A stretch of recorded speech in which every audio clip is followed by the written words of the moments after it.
चलिए ध्यान दें, पिछले क्लास में हम लोग चल रहे थे अलाउद्दीन खिलजी, वही चल रहा था ना। चलिए हम लोग खिलजी डायनेस्टी देख रहे थे, देखिए उसका लिखा हुआ होगा तो आसान है, उसी पर हम लोग चल लेंगे।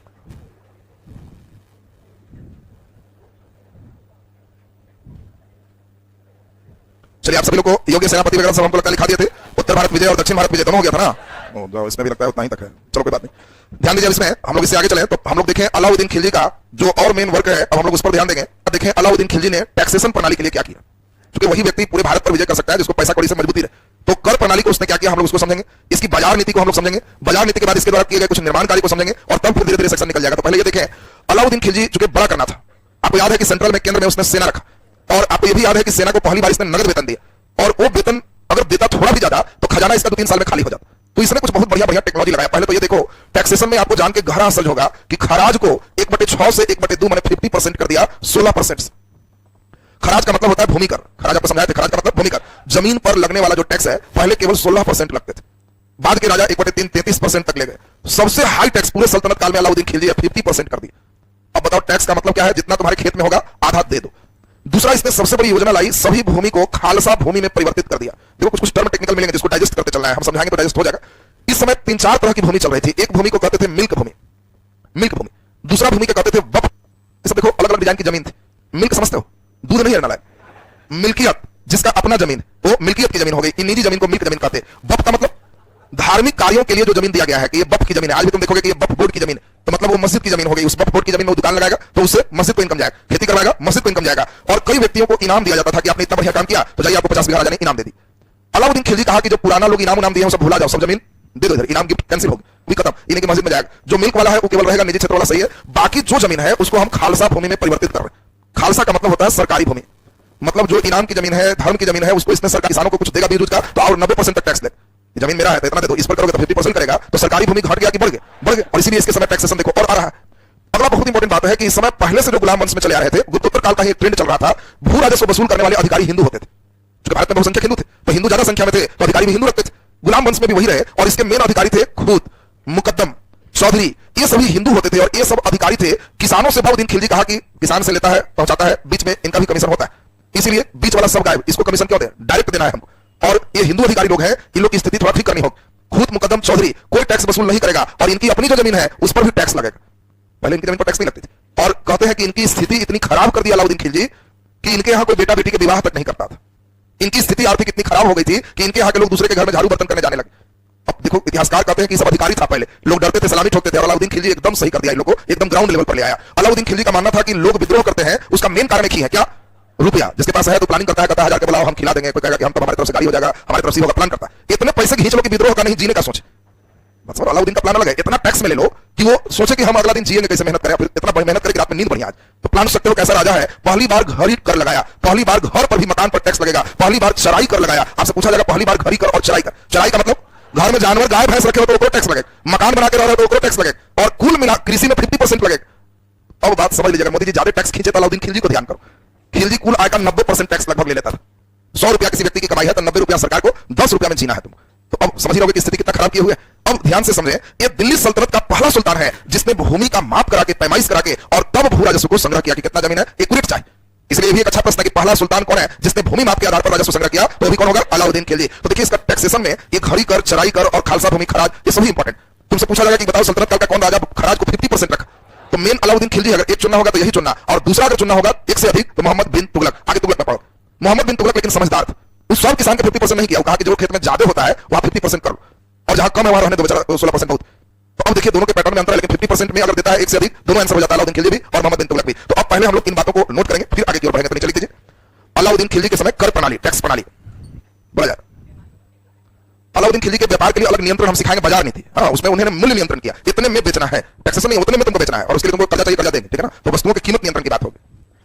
अलाउद्दीन खिलजी के कर प्रणाली, कर प्रणाली को अंडरलाइन रखेगा नीचे पूरा, फिर एक लाइन खींच देगा नीचे, डैश देके लिख दीजिए। अलाउद्दीन खिलजी ने खराज, खराज ब्रैकेट में भूमि कर, खराज ब्रैकेट में भूमि कर को 1/6 से 1/2 ब्रैकेट में 50%, 1/2 ब्रैकेट में 50% कर दिया। 50% को अंडरलाइन रखोगे, मैंने पूछता है 50% इसके समय टैक्सेशन किसके समय रहा, खिलजी, आधा भू राजस्व में उसको ले लिया। नीचे लिख दीजिए अलाउद्दीन खिलजी ने बफ की जमीन, बफ मैंने जल्दी बोलो, धर्म, बफ ब्रैकेट में कर लोगे, धर्म, धर्म की जमीन, कॉमा इनाम की जमीन, इनाम की जमीन, इनाम की जमीन को खालसा भूमि, को खालसा भूमि, बोलो क्या हुआ, सरकारी भूमि, खालसा भूमि में बदला। खालसा भूमि ब्रैकेट में कर दोगे, राज्य की भूमि, नीचे डबल स्टार लगा के लिख दीजिए अलाउद्दीन खिलजी पहला सुल्तान था, अलाउद्दीन खिलजी पहला सुल्तान था, पहला सुल्तान था जिसने भूमि की पैमाइश, जिसने भूमि की पैमाइश ब्रैकेट में माप करवाकर, पैमाइश ब्रैकेट में माप करवाकर भू राजस्व को निर्धारित किया, भू राजस्व को निर्धारित किया, भू राजस्व को निर्धारित किया। नीचे डैश लिख दीजिए भू राजस्व वसूल करने वाले, भू राजस्व वसूल करने वाले, भू राजस्व वसूल करने वाले अधिकारी, अधिकारी खूत मुकद्दम चौधरी, खूत अंडरलाइन मुकद्दम अंडरलाइन चौधरी अंडरलाइन, मेरे अधिकारी होंगे भू राजस्व वसूल करने वाले अधिकारी खूत मुकद्दम चौधरी की भूमिका को अलाउद्दीन खिलजी ने समाप्त कर दिया, की भूमिका को अलाउद्दीन खिलजी ने समाप्त कर दिया। इन्हें बलाहार, इन्हें बलाहार, बलाहार समझते हो, बलाहार क्या होता ना, साधारण किसान, साधारण किसान को हम क्या कहते थे, बलाहार, तो लिख दीजिए इन्हें बलाहार ब्रैकेट में साधारण किसान में बदल दिया, बलाहार ब्रैकेट में साधारण किसान ब्रैकेट में बदल दिया, बलाहार ब्रैकेट में साधारण किसान में बदल दिया। इनके समय, हाँ इनके भूमि भी कर दो, इनके भूमि पर भी, इनके भूमि पर भी कर लगाई गई, इनके भूमि पर भी कर लगाई गई। चलिए नीचे डबल स्टार लगा दो, बहुत ही इंपॉर्टेंट है, ये इंपॉर्टेंट है आपका घड़ी और चराई, घड़ी माने घर पर, चराई माने पशुओं पर। लिख दीजिए अलाउद्दीन खिलजी ने, अलाउद्दीन खिलजी ने दो नए प्रकार के कर लगाए, दो नए प्रकार के कर लगाए, दो नए प्रकार के कर लगाए। पहला नंबर घरी कर, घरी कर बोलो किस पर हो गया, घर पर, ब्रैकेट लिख दीजिए मकान पर, घरी कर माने घर या मकान पर। दूसरा नंबर लिख दीजिए चराई कर, चराई कर ब्रैकेट में पशुओं पर, पशुओं पर। एक लाइन और हम लोग कर ले, याद होगा ऐसे हम लोग लिखाए होंगे, खम्स का 80-20 लिखा दिया है, वो टैक्स हो गया। तो अब नीचे डबल स्टार लगा के हेडिंग दे दीजिए अलाउद्दीन खिलजी की बाजार नीति, अलाउद्दीन खिलजी की बाजार नीति, अलाउद्दीन खिलजी की बाजार नीति, बाजार नीति को अंडरलाइन कर लेगा, अलाउद्दीन खिलजी की बाजार नीति, बाजार नीति। चलिए सुनते हैं, पहले समझेंगे हम लोग बढ़िया से। देखो अलाउद्दीन खिलजी के बारे में अब कहा जाता है कि इसने इतना टैक्स लिया फिर भी विद्रोह क्यों नहीं हुआ, तो इसकी बाजार नीति बहुत तगड़ी रही। बाजार नीति में बातों को समझो। अलाउद्दीन खिलजी के लिए एक बहुत बड़ी बात यह रही कि जितने वर्षों तक यह रहा, इसने मूल्य को नियंत्रण करके रखा। ये देखो साधारण काम नहीं है, तुम जानते हो अलाउद्दीन खिलजी कितने साल राजा, चलिए बोलिए कितना, 20 वर्ष तक। अब सोचो कि कोई आदमी 20 साल तक राजा है, 1216 से लेकर 1236 तक, हाँ 1296 से, सॉरी इसमें ध्यान दे, 1196 से, अरे ध्यान दे। हम लोग अब इसके बाद जस्ट पढ़ेंगे, यहां तो खत्म हो जाएगा कब, 1220 में खत्म होगा। और तुगलक हमारा 1320 से सबसे ज्यादा 1414 तक है। तुगलक काल सबसे लंबे फेज तक चला है, 6 साल और रहता तो 100 ईयर तुगलक चलता। और इसलिए तुगलक काल जितने लंबे समय तक ही रहा, ऐसा शायद राजा होगा जो प्राइस को पहला साल दे दिया वो उतना साल कंटिन्यू रख। सोचो आज की भी सरकार है, पेट्रोल कहां कितना जाएगा पता नहीं उसको, डीजल कहां कितना जाएगा पता ही नहीं। और अलाउद्दीन खिलजी एक बार लिख दिया कि गेहूं ऐसे बिकेगा तो ऐसे बिकेगा, काला बेचा बारह, उससे मतलब नहीं है। घोड़ा का दाम इतना जीतल है तो उतना जीतल, इसका दाम इतना टंका है तो वही है और फिक्स्ड है। और इसके लिए बजाते एक बड़ा सा बाजार बनाया दीवाने रियासत, मूल्य कंट्रोल करने के लिए। इसके लिए अलग से कई स्टाफ बहाल किए, हेड साहना को बनाए। साहना एक पदाधिकारी है और साहना अधिकारी इस पूरे मंडी का हेड होता है। हर तरह के बाजार के लिए अलग अलग नाम दिए गए, साहना मंडी, सराय अदल, अभी सब घोड़ा बाजार का नाम सराय अदल था, घोड़ा बिकते थे। वस्त्र का बाजार अलग था। तो हम लोग को तो मेंस का पार्ट आता है, लेकिन आपको हर तरह का बाजार देखो अलग है। और अलाउद्दीन खिलजी कहता है किसी भी व्यापारी को, सब दुकान बंद होगा, कोई दुकान नहीं रखे, जिसको बेचने का मन है, बिजनेस करने का मन है, तो मेरे यहाँ साहना के ऑफिस में पंजीकरण कराएगा, रजिस्ट्रेशन, कि हम यहाँ बेचना चाहते हैं और इस सामान बेचेंगे और जो राजा मूल्य तय करेंगे हम सहमत हैं। पहला चीज तो ये होगी। दूसरा, अगर उसको घाटा लग रहा है तो कोई बात नहीं, बताओ वो नीचे से ऊपर तक का रेट रखा है कि किसान को 2 रुपये जितल बेच देना है, 2 रुपये मन जितल, 2 जितल पे 1 मन, तो 1 मन किसान का रेट फिक्स है। व्यापारी उसको 2 का खरीद रहा है तो मार्केट में 2.5 का बेचेगा तो रेट फिक्स है। ये होलसेलर हो गया। खुदरा वाला उसको 2.75 बेचेगा तो रेट फिक्स है। नीचे से ऊपर तक रेट फिक्स है, घाटा उठा का कोई मतलब नहीं है। हाँ, जिसको चाहिए कि पैसा कोई नहीं है तो हमसे तुम रजिस्ट्रेशन के बाद लोन ले सकते हो, हम तुमको कर्जा भी देंगे। और जो बदमाशी करता है, तुमको इतना में बेचना है तो इसको इतना में देना है, ये नहीं दे रहा है तो कंप्लेन करो, ये देखिए सर इतना में नहीं दे रहा, तुम कैसे बेचें, हम इसको समझाएंगे। हाँ, ये इतना में नहीं दे रहा है तो बोलो, हम किसान को समझाएंगे। सब का रेट नीचे से ऊपर तक जो कर दिए और कर दिए, एकदम टाइट नियम है। इसमें सीधा नहीं बात मानने का मतलब एक ही है मृत्युदंड। बाजार ऐसे नहीं चलेगा, कोई मजाल नहीं है मिलावट करोगे, शुद्धता बने शुद्धता, कोई मजाल नहीं है कि दंडी मारोगे, जितना वजन कम तोलेगे, अगर पकड़ा गया तो शरीर में से उतना मांस निकाल लेंगे, चिल्लाते रहो बिना बेहोश किए। ये नहीं कि बेहोश तुमको किया जाएगा, चिल्लाते रहोगे उतना 100 ग्राम दंडी मारा तो 100 ग्राम मांस खींच लिया जाएगा, दूसरा कंप्लेनर आएगा जी हमरो 100 ग्राम कम दिया था, फिर निकाला जाएगा। इसीलिए अब ये बताओ इसकी बाजार नीति, अब इतिहासकारों में विवाद है कि इसकी बाजार नीति सिर्फ दिल्ली में थी कि पूरे साम्राज्य। कई इतिहासकार कहते हैं कि केवल सेंट्रल लेवल पर थी, कारण सेंट्रल लेवल पर इसके केंद्रीय सेना थी, केंद्रीय सेना कोई अधिक वेतन नहीं देता और इसीलिए उन सेना के दैनिक आवश्यकताओं की पूर्ति के लिए इसने अपनी बाजार नीति को रखा था। कुछ कहते हैं कि नहीं, ऐसा पूरे जगह कुछ किताबों में उल्लेख मिलता है कि यही रेट से मिला, कुछ कहते हैं कि केवल यह सैनिकों के लिए, कुछ कहते हैं कि नहीं आम जनों के साथ। तो किसके लिए इस विवादित प्रस्ताव से नहीं पूछा जाएगा। हम लोग के लिए इंपॉर्टेंट 2 क्वेश्चन हुआ। अलाउद्दीन एकमात्र पूरे सल्तनत काल का राजा है जिसने मूल्य नियंत्रण की पद्धति अपनाई, ये बहुत इंपॉर्टेंट क्वेश्चन। जितने वर्षों तक राज किया एक ही रेट रह गया, ये मामूली बात नहीं समझो। दुकानदार शुद्धता के साथ देगा, ये और मामूली बात नहीं। पूरे साम्राज्य में सोचो कि शुद्ध दे दे, बिना मिलावट दे दे, रेट नीचे से ऊपर तक फिक्स कर दे, तो अलाउद्दीन की प्रशंसा होनी चाहिए कि शिकायत? प्रशंसा। लेकिन हम लोग मेंस में जब आते हैं तो भरपेट शिकायत भी करें, मेंस में शिकायत भी करेंगे कि भाई ये ताकत पे आधारित व्यवस्था थी और इसलिए अलाउद्दीन के मरते ही व्यवस्था छूट गई। अच्छा ही रहता तो जल्दी खत्म कैसे हो जाता? इसमें कई उत्पादनकर्ता को काफी नुकसान होते हैं, बाढ़ आवे सुखाड़ आवे, पूरा फसल चौपट हो जाए, रेट फिक्स है, 2 रुपए दे देना, दूसरी तल पे दे देना, तो दे देना, ढाई मांग देगा तो तुमको पनिशमेंट मिल जाएगा। अब बताओ जो उत्पादन कर रहा है बेचारा, वो अगर मान लो लागत 3 रुपए भी है तो निकालना 2 का है, नहीं तो शिकायत होगा तो इसको पनिशमेंट मिलेगा, तो ये तो अपना नुकसान पे ही निकाले। अब मान लो कोई किसान अभी धान लगाए, सरकार नियम बना दे कि धान का रेट एकदम फिक्स है 3 रुपए किलो, 3 रुपए किलो बेच रहा है। अब बताओ जितना भी किसान है धान उत्पादन करेगा और सरकार कहेगी कि 3.25 भी कोई सोच लिया तो खाली कंप्लेन आ गया तो उसको हम खेत भी जब्त कर लेंगे। तो अब जो किसान लगाया है हो सकता है उसका लागत 4 रुपए, लेकिन लगा अगर दिया तो उसको 3 का निकलेगा तो फिर जला देगा तो फिर क्या मिलेगा?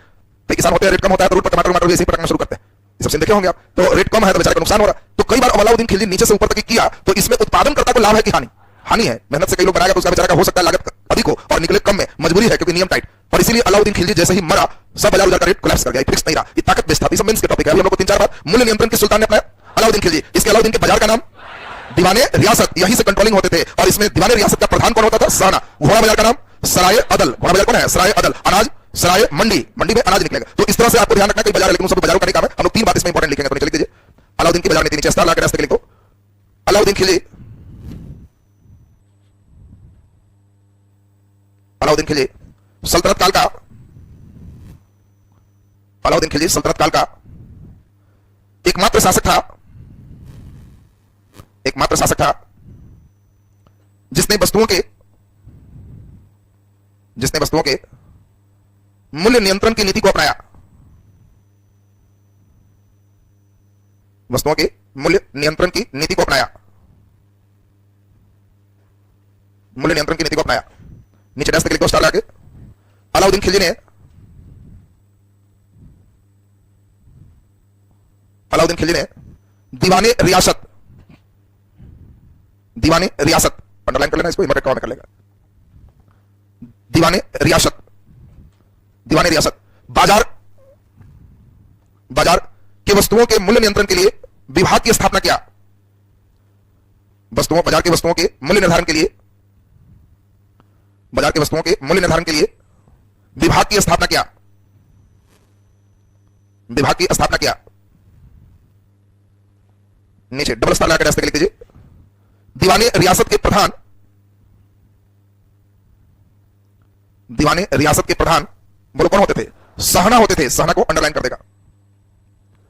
हाँ, मंडी फिर बाकी तो बाजार का नाम हो गया, सहना टोटल डिपार्टमेंट का हेड का नाम हो गया, प्रधान सहना होते थे। चलिए नीचे हेडिंग दे दे अलाउद्दीन खिलजी द्वारा किए गए निर्माण कार्य, अलाउद्दीन खिलजी द्वारा किए गए निर्माण कार्य, अलाउद्दीन खिलजी द्वारा किए गए निर्माण कार्य, किए गए निर्माण कार्य। चलिए सारे बच्चे का बोर्ड पर ध्यान आ जाए। अलाउद्दीन खिलजी के बारे में निर्माण तो इसका बहुत इंपॉर्टेंट नहीं है, लेकिन एक जो है वो बहुत दुलरवा और इंपॉर्टेंट है। अलाउद्दीन खिलजी ने क्या किया? दिल्ली में जो पहले से थे कुब्बत उल इस्लाम मस्जिद, आपको याद है इसका निर्माण कुतुबुद्दीन ऐबक ने किया। इसने क्या किया? इस मस्जिद का बहुत ही सुंदर एक प्रवेश द्वार बनवाया और इस प्रवेश द्वार का नाम अलाई दरवाजा रखा। दरवाजा है, दरवाजा का मतलब है गेट, और इस गेट का नाम क्या है? अलाई दरवाजा। इंपॉर्टेंट यह है कि यह भारत के स्थापत्य में निर्मित पहला गुंबद का प्रयोग किसी ने किया। तो बहुत इंपॉर्टेंट क्वेश्चन है, उसमें क्वेश्चन आएगा स्थापत्य के इंटरनल सेक्शन समझना। जो बनावट थे भारत में इसके पहले जो गेट थे, आप लोग गांव वगैरह में देखा होगा प्रवेश द्वार, एक खंबा इधर एक खंबा इधर बन गया ऐसे, जिनको बैठाना है उनको ऐसे बैठा दिया तो हो गया प्रवेश द्वार।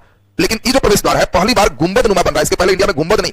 और इसलिए क्वेश्चन पूछा जाएगा कि बताओ भारत के स्थापत्य में पहली बार गुंबद का प्रयोग हुआ हुमायूं के मकबरा में, सीरी महल में, शेर शाह के मकबरा में, अलाई दरवाजा। तो आप पढ़ा हुआ है तो तुरंत समझोगे कि वो अलाई दरवाजा। कई बार रिवर्स क्वेश्चन आता है, दरवाजा गायब कर दे और कहेगा पहली बार भारत में गुंबद का प्रयोग किया बलवन ने, इल्तुतमिश ने, अलाउद्दीन खिलजी ने। तो आपको ध्यान रखना खिलजी का पहला स्थापत्य अलाई दरवाजा है जिसमें गुंबद का प्रयोग है। दूसरा नंबर हम लोग ध्यान दें, बाकी गुंबद और बहराव इस पर अच्छा क्लास लेंगे, थोड़ा और स्थापत्य पढ़ लोगे तब। दूसरा इसका दिल्ली में एक महल है जिसका नाम है श्री महल। आप सब्जेक्टिव आएगा, श्री महल का निर्माण किसने किया? अलाउद्दीन खिलजी। अलाउद्दीन खिलजी दिल्ली में ही एक बहुत बड़ा महल बनाया जिसको 1000 खंभों का महल कहते हैं। 1000 खंभों का महल, माने उस जमाने में इसका जो मकान बनाया उसमें 1000 पिलर थे, सब पत्थर के पिलर है, डायरेक्ट उस पर रखा गया। तो पूछा जाएगा 1000 खंभों के महल का निर्माण किसने करवाया? अलाउद्दीन खिलजी। तो जल्दी से फटाफट हम लिखते हैं इनके निर्माण को, नीचे लिख दीजिए, नीचे स्थल आकर लिखे दिल्ली में स्थित कुब्बत उल इस्लाम मस्जिद के प्रवेश द्वार अलाई दरवाजा, अंडरलाइन कर देगा, अलाई दरवाजा का निर्माण अलाउद्दीन खिलजी ने किया, अलाउद्दीन खिलजी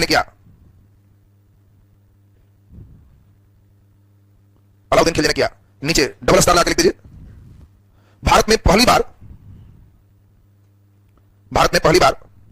स्थापत्य के क्षेत्र में गुंबद का निर्माण, गुंबद अंडरलाइन कर लेना, गुंबद का निर्माण अलाई दरवाजा में किया गया, नीचे अस्ताला के रास्ते के लिखते हैं, अलाउद्दीन खिलजी ने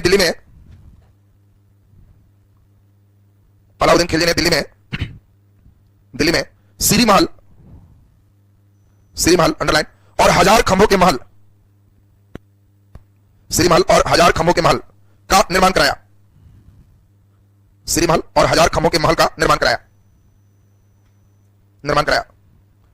चलिए हम लोग ध्यान से समझें। हम लोगों ने देखा कि 1296 ईस्वी से हम लोग देखें 1316 तक यह अलाउद्दीन खिलजी का फेज। ध्यान से समझोगे, सभी लोग ध्यान से समझिए। अलाउद्दीन खिलजी 1316 में हुआ क्या, बीमार पड़ गए, और भयंकर बीमार इतना पड़ा कि उस समय इसका मेन आदमी समझो कि एक ही है। अब इसकी पत्नी का नाम आपको मालूम है, कमला रानी तो बाद में, मेन पत्नी याद करो, मलिका जहां। पहले आपको याद है मलिका जहां इसकी मेन पत्नी है, क्योंकि वो जलालुद्दीन खिलजी की बेटी थी, याद आ गया सबको। अब ध्यान दीजिए, अब यहां जो हम लोग देखे कि उनकी जो मेन पत्नी थी कौन, मलिका जहां, ये धीरे धीरे जब अलाउद्दीन खिलजी एकदम बीमार रहने लगे तो मलिका जहां अपना ध्यान में लग गई कि कैसे साम्राज्य में मेरा नियंत्रण चले। और मलिका जहां का सबसे बड़ा शत्रु एक ही लग रहा था, वो था मलिक काफूर, क्योंकि वो समझ रही थी कि अलाउद्दीन खिलजी के सबसे करीब यही। अब मलिक काफूर और अलाउद्दीन खिलजी के बीच कई इतिहासकार प्रेम प्रसंग का भी वर्णन करते हैं कि दोनों के बीच प्रेम था, दोनों साथ रहते सोते थे, पत्नी को ही नहीं पूछते थे। तो कई इतिहासकार यहां तक बात करते हैं। तो अब इसी से आप समझ रहोगे कि तो पत्नी कभी चाहेगी कि मलिक काफूर रहे, नहीं रहे। अब इसमें ध्यान दीजिए, तो अब मलिक काफूर की जो बात है इस समय दक्षिण अभियान में है, और उसी समय अलाउद्दीन खिलजी भयंकर बीमार पड़ गया। जब ये बीमार पड़ा तो देखा कि पत्नी, बेटा, खिजर खां, सालिद खां, ये सब जितना है ये सब पत्नी के साथ मिलकर के अलग दुनिया में चल रहा है। खिजर खां की शादी देवल देवी से हो गई, देवल देवी याद है ना? तो खिजर खां की शादी देवल देवी से हो गई, और देवल देवी भी सुंदर थी, आपको याद है, जो है कमला रानी की बेटी है। और इसमें हम लोग ध्यान दें तो देवल देवी और खिजर खां एक पूरे प्लानिंग में है कि राजा हम बने। अलाउद्दीन खिलजी जिस समय बीमारी है, हम उसी समय शुरू हो जाए। अलाउद्दीन खिलजी को एक ही पर भरोसा था, ना पत्नी पर, ना बेटा पर, ना पुत्रों पर, मलिक काफूर। अलाउद्दीन खिलजी संदेश भिजवाया कि बहुत बीमार बुलाओ उसको।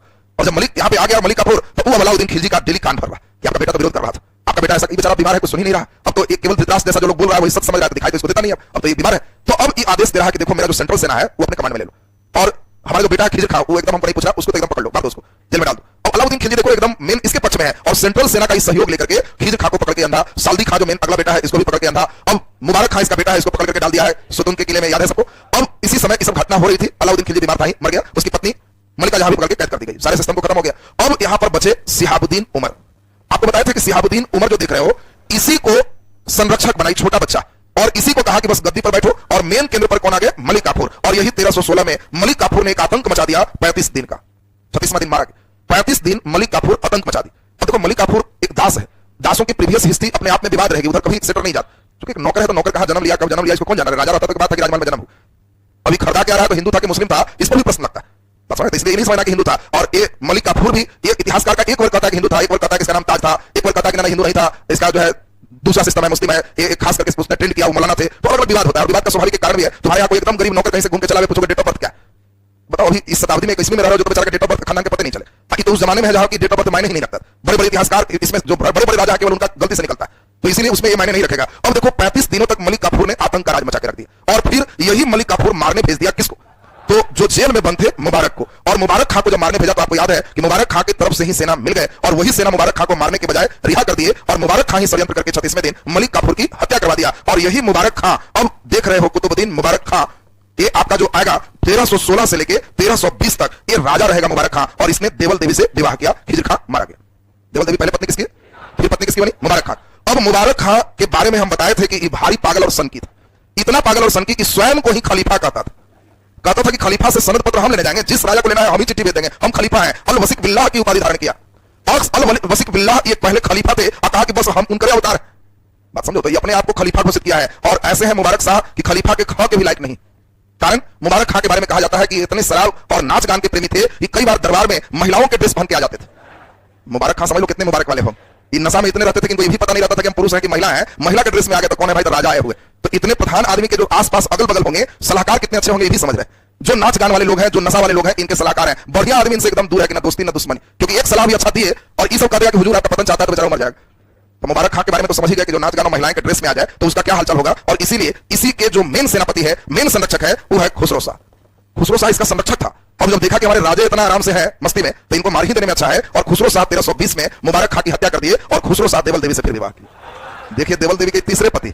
तो ध्यान दीजिए, तो यहाँ खुसरो शाह, ध्यान से समझोगे आप, 1320 में क्या अलाउद्दीन खिलजी का कोई है? नहीं, ये आपका वंशज नहीं है, ये सेनापति है। और इसीलिए इस समय जो प्रधान मेरे एक व्यक्ति है जो इस साइड में मंगोलों का आक्रमण झेल रहा है, वो कहा कि हम इतना वीआईपी हैं और हमारे रहते ही रहेगा। और वही व्यक्ति का नाम अगला नंबर लेसन है गयासुद्दीन तुगलक। कई मंगोलों के आक्रमण में जीत के गाजी की उपाधि लिया है और उसी ने इसको हरा के इसकी हत्या कर दिया। और गयासुद्दीन तुगलक ने एक नया डायनेस्टी शुरू किया, तुगलक वंश। सोच रहा कि फिर भी बात आगे नहीं।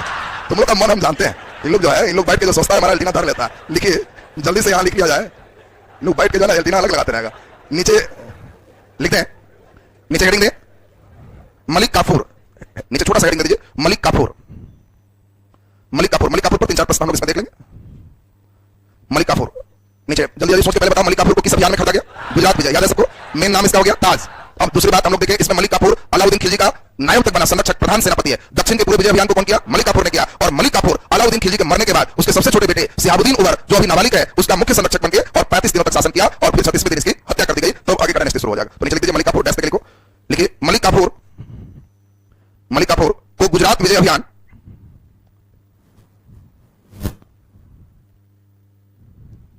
गुजरात विजय अभियान में 1000 दिनार में खरीदा गया था, में 1000 दिनार में खरीदा गया था,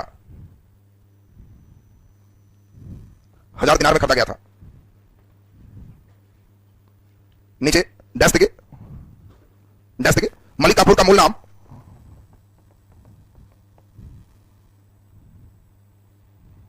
मूल नाम ताज उल दीन, ताज उल दीन था।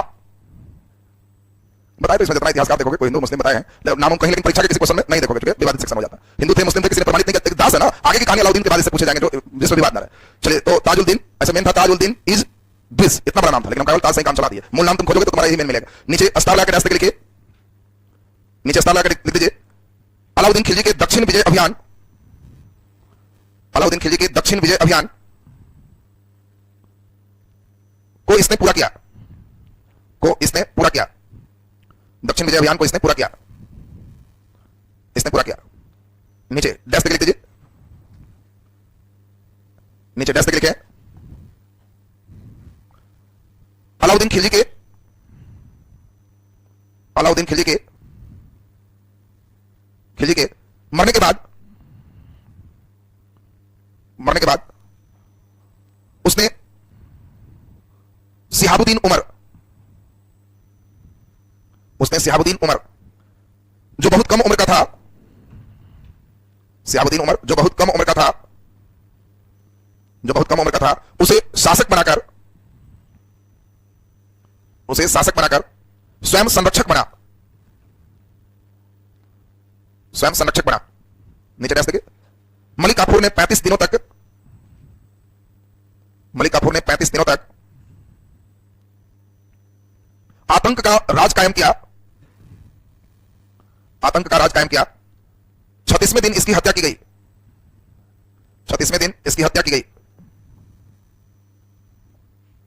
इसकी हत्या की गई। चलिए नीचे अस्तार लाके हेडिंग दो मुबारक खां, मुबारक खां ब्रैकेट में 1316-20, 1316 से 20। चलिए नीचे डैश लिख दीजिए अस्तार लाके सल्तनत काल का एकमात्र सुल्तान, सल्तनत काल का एकमात्र सुल्तान, सल्तनत काल का एकमात्र सुल्तान मुबारक खां था, एकमात्र सुल्तान मुबारक खां था, जिसने स्वयं को, जिसने स्वयं को खलीफा घोषित किया, खलीफा अंडरलाइन कर देगा, खलीफा घोषित किया। कभी भी क्वेश्चन आएगा स्वयं को खलीफा किसने कहा, तो कहना इतना बड़ा पद ले लिया, मुबारक हो, मुबारक हो, दिमाग में सेट रहेगा सबको। नीचे अस्तार लगा रास्ते के लिखे मुबारक खां ने अल वसीक बिल्लाह की उपाधि धारण किया, मुबारक खां ने अल वसिक बिल्लाह की उपाधि धारण किया? अल वसिक बिल्लाह की उपाधि धारण किया। अल वसिक बिल्लाह की उपाधि धारण किया। तुमको याद होगा कि क्या इसकी पटरी सूफी संत निजामुद्दीन औलिया से था? नहीं, इसने उसके सिर काटने वाले को लाख टन के इनाम की घोषणा की थी। याद है सबको ना? लिख दीजिए। मुबारक खां का सूफी संत निजामुद्दीन औलिया से विवाद था। सूफी संत निजामुद्दीन औलिया से विवाद था। इनके सिर काटने वाले को लाख टन के इनाम की घोषणा की गई थी। 1 लाख टंका, तुमको याद है ना? टंका कौन चलाया था? इल्तुतमिश, अरबी सिक्के, जीतल और टंका। हाँ, लाख टन के इनाम की घोषणा की गई थी। चलिए नीचे हेडिंग दे दीजिए, खुसरो शाह। अब देखो, इकातम खलीफा है, इकातम खलीफा के सिपाही है। ये अपना लेवल ठीक रखा, लेकिन इसकी हत्या फिर कर दी गई। खुसरो शाह डैश के स्टार लगा के लिख दीजिए। खिलजी वंश का अंतिम शासक खुसरो शाह था। खिलजी वंश का अंतिम शासक खुसरो शाह था। नीचे डैश देखिए। खुसरो शाह ने स्वयं को खलीफा का सिपाही कहा। खुसरो शाह ने स्वयं को खलीफा का सिपाही कहा।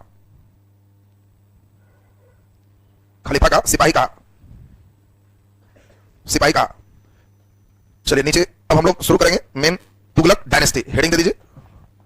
तो बोलिए, एक स्पास, दो स्पास, सी स्पास हम लोग पढ़ेंगे डिटेल जहांगीर में, है ना? जहांगीर और शाहजहां जो है ना, उसमें घोड़ा रखने के लिए सिस्टम था। ठीक है, कितना आदमी को कितना घोड़ा देंगे तो वहां पर तुमको समझाएंगे। और जहांगीर के समय तुमको 2 स्पास, 3 स्पास ज्यादा समझ में आएगा। चलिए ध्यान दें, हेडिंग दे देंगे तुगलक वंश। और तुगलक वंश हम लोग देखें कि सबसे लंबा सल्तनत काल में अगर कोई डायनेस्टी राज किया तो वो कौन है? तुगलक। और तुगलक हमारा कब से कब तक हो गया? 1320 से लेकर 1414 तक, मतलब 6 साल और रहता तो 100 वर्ष हो जाता। अब महत्वपूर्ण चीज ध्यान रखिए, ध्यान दो। तुगलक वंश में पहला ऑब्जेक्टिव आ गया कि सल्तनत काल में सबसे अधिक समय तक राज करने वाला वंश कौन था? तुगलक वंश। तुगलक वंश के संस्थापक कौन है? गयासुद्दीन तुगलक। ध्यान देते जाइए आप, तो लिखना बंद करो, पहले सुन लो इसके बारे में, फिर आपको क्लियर करेंगे। देखिए, गयासुद्दीन तुगलक के बारे में कहा जाता है कि यह एक सेनापति था और इन मुल्तान क्षेत्र में सेनापति था। और इसके समय मेन बार बार मंगोल आक्रमण हो रहे थे और मंगोलों को आक्रमण को विफल करने वाला एक अकेला व्यक्ति गयासुद्दीन तुगलक है। और इसीलिए इसने गाजी की उपाधि धारण किया। गाजी मलिक। गाजी मीन्स होता है विजेता। गाजी मतलब क्या है? विजेता। आपसे पूछेगा सल्तनत काल का पहला राजा जिसने स्वयं को गाजी कहा, तो गयासुद्दीन तुगलक है। 5 साल तक राज किया, 1320 से लेकर 1325। ध्यान दीजिए, 5 साल तक राज इसका है। और इस राज में इसमें बहुत इंपॉर्टेंट बात है, ये पहला सल्तनत काल का राजा है जो ये भी उदार है। अलाउद्दीन खिलजी के कह रहा है कि 50% टैक्स पागलपन, उतना टैक्स होना ही नहीं चाहिए, इसलिए कहा 1/6 वाला ठीक, 16% टैक्स लेके चलाए। इतना ही नहीं, ये इतना समझदार है कि ये पहला राजा है जिसने किसानों के लिए नहर का जाल बिछवाया। अब आपसे क्वेश्चन पूछा जाएगा कि बताओ सल्तनत काल का पहला राजा जिसने नहर का सोचा, तो गयासुद्दीन तुगलक। इसके पहले नहर का सिंचाई नहीं। इसी के आगे पढ़ोगे फिरोज शाह तुगलक, सबसे ज्यादा नहर बनवाया। तो दोनों क्वेश्चन में अंतर है। पहली बार नहर कौन बनवाया? गयासुद्दीन तुगलक। सबसे ज्यादा नहर कौन बनवाया? फिरोज शाह तुगलक। तो हम लोग दोनों इसी में देखेंगे। तो नहर का डेवलपमेंट करने वाला गयासुद्दीन तुगलक है। अब जरा ध्यान से समझिए। अब यहां पर बात इंपॉर्टेंट 2-3 है। पहला इंपॉर्टेंट बात है कि जो अभी आपने जस्ट देखा, खिलजी वंश का अंतिम राजा खुसरो शाह, उसने निजामुद्दीन औलिया को 5 लाख टन का इनाम दिया था। और 1 लाख तो सिर काटने पर उधर था। अरे तुम 1 लाख लिखा है, 1 लाख जब रहा। 1 लाख वाला कौन है? सिर काटने वाला। वो कौन है? मुबारक का सिर लेके आओगे तो 1 लाख देंगे। खुसरो कहा कि आपका काटना छोड़ दीजिए, आप ही को 5 लाख देते। तो उसने 5 लाख टन का इनाम दिया, गिफ्ट दिया, ऐसे उनको दे दिया। और उस खुसरो शाह को मारने वाला कौन था? गयासुद्दीन तुगलक। अब बताओ निजामुद्दीन औलिया से पटरी रहेगा कि नहीं? नहीं रहेगा। जैसे उसको मारा, निजामुद्दीन औलिया उल्टा पुल्टा बोले, पहला ड्यूटी दिया कि 5 लाख टन का आपको दिया, उनको वापस कीजिए। खजाने से ना दिया, हम हेड हो गए, तो जो इनाम मिला दे दीजिए। दूसरा, एक बार जब सोचा कि हमें, ध्यान दीजिए, इसके समय एक और बहुत इंपॉर्टेंट घटना है कि आंध्र प्रदेश के वारंगल क्षेत्र को इसने अपने साम्राज्य में मिलाया। आपसे कभी भी कहे वारंगल तो समझना आंध्र प्रदेश में है। और वारंगल क्षेत्र को सल्तनत काल में मिलाने वाला कौन है? गयासुद्दीन तुगलक। गयासुद्दीन तुगलक इसके बाद सोचता है कि हमें बंगाल अभियान करना है। बंगाल नहीं जीते थे अलाउद्दीन खिलजी, आपको याद है, ऐसे ही था यूपी तक। बंगाल को जीतने के लिए चलता है तो उसके पहले निजामुद्दीन औलिया से दिल्ली में भेंट करता है। लेकिन निजामुद्दीन औलिया इससे बढ़िया से भेंट जब नहीं किए तो कहा कि अभियान से आने पर आपको हम बता देंगे। ऐसा नहीं है कि आशीर्वाद नहीं दीजिएगा तो हम नहीं जीतेंगे, हमको ताकत पर भरोसा है, मंगोल को इतना बढ़ा रहा है, आशीर्वाद की जरूरत तो नहीं। और चला गया बंगाल जीतने, और बंगाल पूरा जीत गया। बंगाल जीतने के बाद तब इसने बिहार के ऊपरी क्षेत्र पर हमला किया। और बिहार में जब पढ़ोगे तो उस समय वहां कर्नाटक वंश होगा, आपको डिटेल वहां पर बिहार स्पेशल में पढ़ाएंगे, हरसिंह देव राजा। और इसने बिहार में, उत्तर बिहार के क्षेत्र में हरसिंह देव को हरा दिया और उस क्षेत्र को तुगलक साम्राज्य में परमानेंट मिला लिया और कहा कि तुगलक का ही क्षेत्र है, तो इसका नाम इसने तिरहुत दिया। आज तुम तिरहुत प्रमंडल नाम सुने हो, तो आपसे पूछा जाएगा कि बताओ तिरहुत क्षेत्र को जीतने वाला कौन था? गयासुद्दीन तुगलक। और जीता ही नहीं, कहा कि क्षेत्र बार बार अलग हो जाता है, ऐसा करते हैं यहीं पर टकसाल स्थापित करते हैं, सिक्का मेरा यहीं बनेगा, तिरहुत से सिक्का बनेगा, तो जहां हम सिक्का बनवाएंगे हमारी मजबूरी होगी, फोर्स ज्यादा देंगे तो लोग स्वतंत्र नहीं होगा, ऐसे सुनेगा नहीं। अब इसी कारण से तिरहुत क्षेत्र, जब बिहार स्पेशल पढ़ोगे तो गयासुद्दीन तुगलक को थोड़ा डिटेल वहां पर सुनना होगा, वहां कर्नाटक वंश वगैरह डिटेल आपको पढ़ना है। अभी हम लोग को देखना है किसने बंगाल भी जीता, बिहार भी जीता। और जब बिहार जीत के वापस लौट रहा था तो दिल्ली के नजदीक अफगानपुर में इनके एक बहुत बड़े इंजीनियर बेटा है जिनका नाम है जौना खां। बड़ा हाई लेवल के इंजीनियर, पढ़े लिखे। बात सुनोगे, गयासुद्दीन तुगलक का जो बेटा जौना खां है बहुत बड़ा विद्वान, इतना विद्वान के गांव में तुम देखा होगा कि लोग ज्यादा पढ़ गया तो लोग पागल कहता है, ये पागल है एकदम, इतना पढ़ गया कि पगला गया, वही जौना खां है। जौनक खां कह रहे हैं कि हमारे पिताजी लौट रहे हैं तो साधारण टेंट प्लान नहीं बने, जीत के आ रहे हैं, तो इनके लिए लकड़ी का महल बनवाओ एकदम 2 मंजिला खूब बढ़िया सुंदर, और रात्रि विश्राम यहीं करेंगे, सुबह दिल्ली जाएंगे। गयासुद्दीन तुगलक मकान देखा तो बेटा का पिट ठोका कि वाह बेटा रहे तो ऐसा, जीत के आ रहे हैं तो जस्ट में इतना सुंदर हमारे लिए लकड़ी का मकान दिन में ही खड़ा कर दिया, रात में विश्राम करेंगे फिर मकान हट जाएगा। और मकान में आते ही उसने कहा कि पहले दिल्ली जाओ, निजामुद्दीन औलिया को खबर दे दो कि हमारे आने के पहले दिल्ली खाली कर दे तो उसको मृत्युदंड देंगे। और सिपाही जब गया कहने तो बाहर के लोग लाइन में जो थे बेचारे परेशान थे कि कल तो अब निजामुद्दीन औलिया भागेंगे यहां से, लेकिन निजामुद्दीन औलिया ने एक ही चीज कहा, हुनूज हुनूज दिल्ली दुरस्ता। बात समझो, उसने एक ही लाइन कहा कि हुनूज दिल्ली दुरस्ता, माने हुजूर दिल्ली अभी दूर है। सेना कह रहा है कि दिल्ली दूर है, अफगानपुर में है, सुबह आए रहेंगे, ये नहीं समझे दिल्ली दूर है, बंगाल में नहीं है। और सेना बेचारा समझ नहीं पाया, ये रात में इसी भवन में सोए थे और इंजीनियर साहब इनके बेटा जौनक खां बनवाए थे, और रात में ही बिना भूकंप के महल राजे पर गिर गया और गयासुद्दीन तुगलक बेचारा मर गया। ऐसा बेटा इंजीनियर जौनक खां राजा बनेगा, इसके बाद सबसे लंबे समय तक राजा रहेगा, 26 साल, और इतना भयंकर इंजीनियर राजा बनेगा कि थोड़ा जौनक खां का इंजीनियरिंग समझ लीजिए। यही जौनक खां जब राजा बना तो कहा कि जौना उना नाम ठीक नहीं लगता, मेरा नाम मोहम्मद बिन तुगलक होगा और एमबीटी बिन तुगलक नाम होगा। 26 साल राजा है, तो समझ रहे हो कि 26 साल में इंजीनियर है, कितना एक्सपेरिमेंट करे। पहला ही एक्सपेरिमेंट इसका समझ रहे हो, बाप को पार लगा दिया, इतना बढ़िया महल बनवाया कि पिता महल ही उस पर गिरा मर गए, अब ये राजा बना। तो इनका एक्सपेरिमेंट समझो, 13-25 में पहला एक्सपेरिमेंट इसने किया कि इनकम ज्यादा होना चाहिए, और इसीलिए दुआब में टैक्स वृद्धि होना चाहिए। बहुत इंपॉर्टेंट बात समझना, दुआब समझते हो, नदियों दो मने हो गया, दो आब मने जल होता है, आब मने जल, दो तरह के जल के बीच का भाग दुआब है, जहां दो नदियां। देखो जौनक खां इंजीनियर तो है, इसको मानना पड़ेगा। अब इसके इंजीनियरिंग को समझो, जौनक खां कह रहा है कि अलाउद्दीन खिलजी 50% किया तो हम 50 क्यों नहीं करेंगे, करेंगे, लेकिन हम सब जगह नहीं करेंगे, हम उन्हीं क्षेत्रों में 50% करेंगे जहां उत्पादन ज्यादा है, मतलब दुआब क्षेत्र। और दुआब क्षेत्र में टैक्स बढ़ाने से किसान को कोई दिक्कत नहीं। कैसे, वो सुनो, ये कहा कि मान लो कि यहां पर एक जमीन है और इतना ही बड़ा जमीन दुआब में है। अब सपोज करिए कि यहां दुआब क्षेत्र में जो है, तो इस क्षेत्र की जमीन में हम मान लें कि 15% टैक्स लेते हैं या 10% टैक्स लेते हैं। अब यहां 10 किलो अनाज होता है, तो 10 किलो अनाज हो रहा है, अब मान लो 20% ही टैक्स ले लें, तो टैक्स में 20% का मतलब क्या हुआ, 2 किलो, तो 2 किलो टैक्स हो गया, तो किसान के पास कितना बचा, 8 किलो, 8 किलो बच गया। अब अगर ये दुआब में उतना ही जमीन है तो 10 किलो कम हुआ जब दुआब नहीं था। अगर ये दुआब है तो यहां ज्यादा उत्पादन होगा, उतना ही जमीन में मान लो 16 किलो हुआ, क्योंकि वो नदी के बीच का। हम किसान से 50% ले लेंगे तो 8 किलो ले लिए, किसान के पास बचा कितना, 8 किलो, तो काहे विद्रोह करेगा, हमको भी ज्यादा हो गया और किसान भी खुश है, क्योंकि जितना इस किसान को चाहिए उतना इस किसान को चाहिए, जीवन यापन हो ही जाएगा। तो देखो, ये कह रहा है कि हम अन्याय नहीं करेंगे, हम पढ़े लिखे हैं और इसीलिए हम सब किसान को ऐसा नहीं करें, बाकी ठीक है कमी दो, लेकिन जो दुआब में है वो तो दो, तुमको कहां नुकसान। 1325 में बहुत बढ़िया लागू कर दिया। लोगों ने सोचा भाई अलाउद्दीन खिलजी भी किया था, चलो देखते हैं। इसका भाग इतना खराब था कि 1325 में ही भयंकर सुखाड़ आ गया। सोचा था 16 होगा और दुआब में ऐसा सुखाड़ आया कि बेचारा का 2 किलो हो रहा है, 50% पर जबरदस्ती 1 किलो खींचे हुए है। अब बताओ किसान की स्थिति इतनी खराब हुई कि बैल तक बेचना पड़ गया, बीज का भी पैसा नहीं।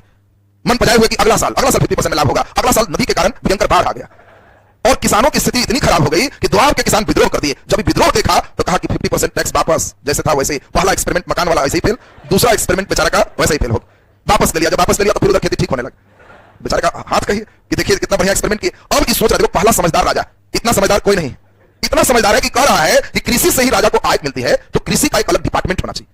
कोई राजा ऐसा नहीं सोच रहा, सब टैक्स का सोच रहा है, और ये कह रहा है कृषि का हम डिपार्टमेंट बनाएंगे, बाजार पे पैसा देंगे, कृषि पे रिसर्च करवाएंगे, और कृषि के लिए इसने एक अलग डिपार्टमेंट बनाया, और उस डिपार्टमेंट का नाम क्या है, दीवान ए कोही।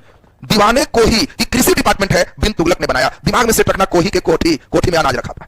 जब कोई परीक्षा में आया दीवाने कोही, कनाई कोठी, हमारा अनाज वाला सही होगा, बोलो दिमाग में सेट हो गया सबका। ये दीवाने कोही डिपार्टमेंट है, जैसे अभी कृषि डिपार्टमेंट, इसका हेड अमीरे कोही कृषि मंत्री है। अमीरे कोही काफी स्टाफ बहाल हुआ है, और सब स्टाफ जितना खजाना में पैसा दिया, खा पी के इतना मगन हो गया, सब भ्रष्टाचार किया कि जितना पूंजी लगाया उसका हजरामा भाग भी इसको फायदा नहीं हुआ। बंद करो डिपार्टमेंट, कोई भी बंद हो। तो बेचारा कृषि में इतना दुआब में टैक्स वृद्धि किया, दोनों इसका सुपर फ्लॉप हो। लेकिन बिन तुगलक जैसा आदमी निराश नहीं होता, और इसीलिए बिन तुगलक फिर दिमाग लगा रहा है कि हमारे क्षेत्र में वारंगल का क्षेत्र शामिल है, कुछ बिहार का क्षेत्र शामिल है, इतना बड़ा, और बार बार कह रहा है कि इधर से मंगोलाक्रमण होता है। फिर कह रहा है कि हमारे पहले जितना राजा बना बुद्धि नहीं था किसी को, दिल्ली राजधानी बनाया है, कौन अनुसार से बनाया, न दिल्ली का मौसम ठीक है, न दिल्ली का कोई सिस्टम है, यहाँ कौन हमला मंगोल कर देगा कि राज्य पार लग जाएगा। दक्षिण में विद्रोह का चांस ज्यादा है, क्यों, दक्षिण में हिंदू ज्यादा है, उत्तर में तो कुछ थोड़े बहुत मुस्लिम कल्चर जान रहा है, नीचे मुस्लिम कल्चर भी लोग नहीं जान रहा। इसीलिए राजधानी रामचंद्र देव वाला जो जगह है वही ठीक है, देवगिरी, और देवगिरी दिल्ली से 1100-1200 किलोमीटर था। उस समय कोई रोड वैसा नहीं है, रास्ते में दुकान नहीं है, और सोच लो 1200 किलोमीटर दिल्ली, और ये देवगिरी का नाम इसने रखा दौलताबाद। ये दौलताबाद कोई दूसरा नहीं है, दौलताबाद माने देवगिरी महाराष्ट्र में है, और यहाँ दिल्ली है। और सोचो राजा बना तो 25 में एक्सपेरिमेंट दुआब में टैक्स वृद्धि फेल, तो कहा कि तो 26 में राजधानी चेंज, और 1326 में इसने अपनी राजधानी को दिल्ली से दौलताबाद ट्रांसफर किया कि नीचे मॉनिटरिंग ठीक होगा, नीचे सुरक्षित होंगे, नीचे मुस्लिम संस्कृति का प्रसार होगा। ये मेरा दिमाग है, और इसलिए जितने दिल्ली के लोग हैं सब वहां दौलताबाद चलो, दिल्ली में आग लगा दी जाए, एक आदमी भी नहीं रहना चाहिए। अब ऐसा कर दिया कि 1200 किलोमीटर लोगों को पैदल चलना है, न रास्ते में पानी की व्यवस्था है, न भोजन की व्यवस्था।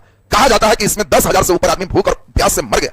कई लोग किसी तरह मुश्किल होते होते प्राण बचाते हुए दौलताबाद पहुंचे और यहां इसने राजधानी स्थापित किया, और फिर कुछ दिनों में कहता है कि रॉन्ग डिसीजन, गलत है, वही ठीक था, और फिर अपने हाथी पर बैठ के कहता है दौलताबाद से दिल्ली चलो, जो थोड़ा बहुत बचा था फिर पार लगा दिया। तो दिल्ली से देखो कहावत फेमस हो गई, बीपीएससी कहता है नेगेटिव मार्क्स लगाएंगे, और फिर लेकिन हालांकि नेगेटिव मार्क्स हटाएंगे तो कहोगे तुगलकी प्रमाण है, तुगलकी प्रमाण है, अध्यक्ष बिन तुगलक बन गया है, दिल्ली से दौलताबाद और दौलताबाद से दिल्ली कर रहा है। ये परेशान करना इसी को कहते हैं। तो देखो कई बार तुम लोग टर्म सुनोगे तुगलकी फरमान तो समझ लेना कि वही जौना इंजीनियर साहब की बात चल रही है।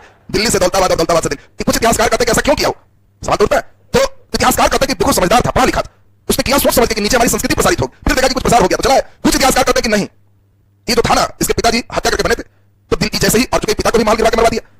कई इतिहासकार कहते हैं कि पूरा मकान ही इंजीनियर था, तेज दिमाग का, ऐसा रखा था कि गुल्ली पर उसका सेंटर ऑफ मास था, और जब पिता उसमें सोए तो बस गुल्ली को कस के हटा दिया, मकान गिर गया। इतना तेज ब्रेन का था, नहीं तो मकान गिरने से खाली पीते क्यों मरे, कैसे बच गया, क्योंकि मकान तो बनवाया ही था, रात में भी वही सोया था, तो कैसे साइड में था जिसमें मकान गिरा बाहर था और पिता अंदर और मकान गिर गया। तो कई इतिहासकार प्रश्न चिन्ह लगाते हैं और कुछ लोग का कहना होता है कि दिल्ली की जनता बिन तुगलक से नफरत कर रही थी कि पिता को मरवा के राजा बना, और इसीलिए इसके राजा बनते ही चिट्ठी इसके यहाँ बहुत ज्यादा आ रही थी, और ये दिल्ली की जनता की चिट्ठी थी जिसमें जनता इसको भरपेट गाली लिख के भेज रहे थे। और इसीलिए दिल्ली की जनता को दंड देने के लिए इसने दिल्ली से कहा कि अच्छा तुमको सजा देते हैं, दौलताबाद ले गया जिसमें रास्ते में कोई सुविधा नहीं था, स्वयं हाथी पर बैठ के चल दिया, जनता को कहा पीछे से, और दिल्ली में कहा कि आग लगा दो कि सब पीछे पीछे आ जाए, रहना नहीं चाहिए। और फिर कुछ दिनों के बाद 1335 में कहा कि नहीं वो भाई ठीक है चलो ऊपर, वो एकदम सब चिट्ठी लिखना भूला जाएगा। फिर इसका बेचारा का फेल हो गया, लेकिन फिर हिम्मत नहीं हारा, हिम्मत है भाई। इसका एक्सपेरिमेंट तुम सुनोगे तो मिजाज लगेगा कि वाह हिम्मत रहे तो ऐसा ही रहे। तो खैर अगले दिन बिन तुगलक हम लोग कंटिन्यू करेंगे। तो कल के क्लास में हम लोग देखेंगे इंजीनियर साहब को भी और आगे और बहुत सारे एक्सपेरिमेंट इनका रहेगा। आज का क्लास क्लियर है ना यहाँ तक? चलिए अमीर खुसरो किसके दरबार में? अमीर खुसरो और हम लोग सूफी संत निजामुद्दीन औलिया देखेंगे। ये सब 7-8 सुल्तान का दरबार देखने वाला आदमी है, बहुत दिन जिएगा, कौवा का जीव खाने वाले लोग हैं।